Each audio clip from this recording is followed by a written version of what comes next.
What is up, guys? Pone here, and today I'm here with Dylan, and he's going to help me out reviewing the Desolator. I haven't been a huge fan of the Doomlands blasters, but this one is a little different.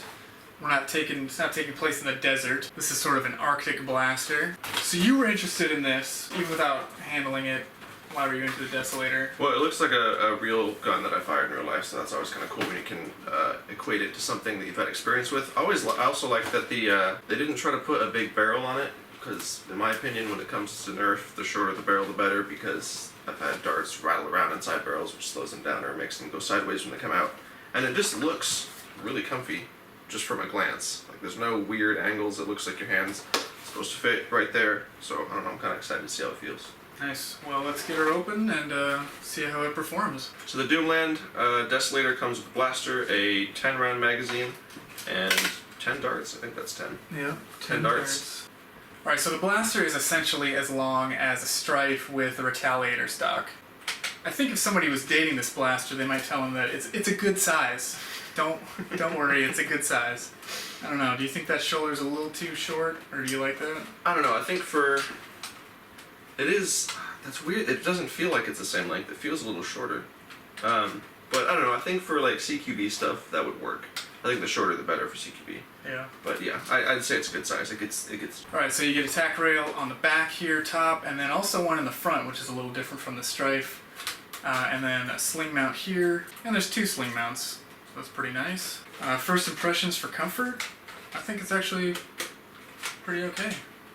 I think it's actually pretty comfortable. I wish that they had switched. You have a little see-through area, so you can see the mechanism, and then you have a little box which I think houses the motor. I wish they would have switched that, because it's on the left side, and if you're right-handed, which most people are, when you go to hold it, I'm gonna hold it like this, but when you go to hold it, you got a big square right in the middle of your hand. But other than that, I think it's pretty comfortable. Alright, so obviously this is a flywheel blaster, and it is powered by 4 AA batteries, which go back here in the stock.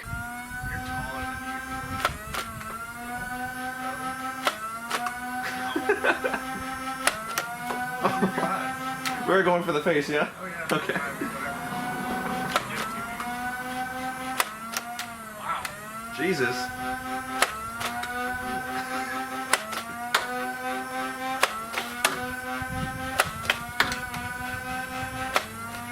It's one side or the other.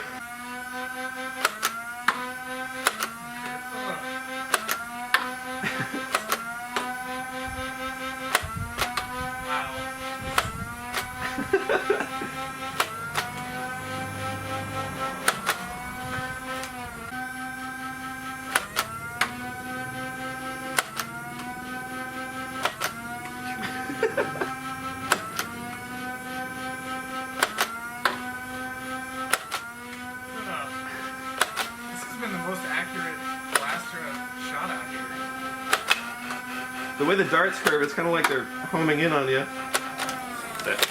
Alright, so we ran it over the chronograph, got an average FPS of 66, which is excellent. That's pretty much tops for elite blasters from my testing. And then as you saw with the firing demonstration, it was phenomenal. Very accurate for a flywheel blaster, especially.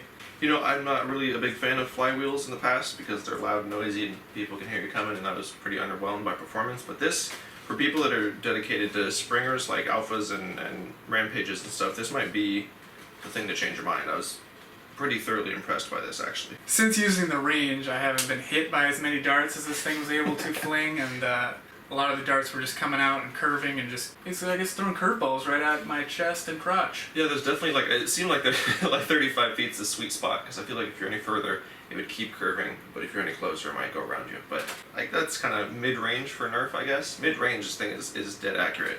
Yeah, I'm definitely a big fan. It's got a good color scheme. It feels nice. I like that it's got right angle. And then you get a kind of a cool little banana magazine with a little flare at the end.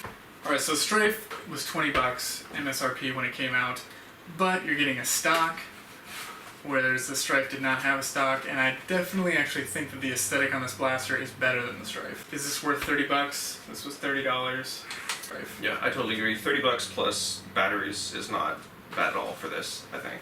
And that's coming from someone who doesn't like flywheel blasters, so. Worth $30.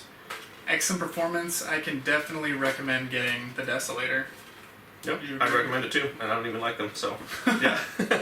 Well, that is the review for the Nerf Doomlands Impact Zone Desolator. Till next time, guys, you can be serious about Nerf, but don't take Nerf too seriously.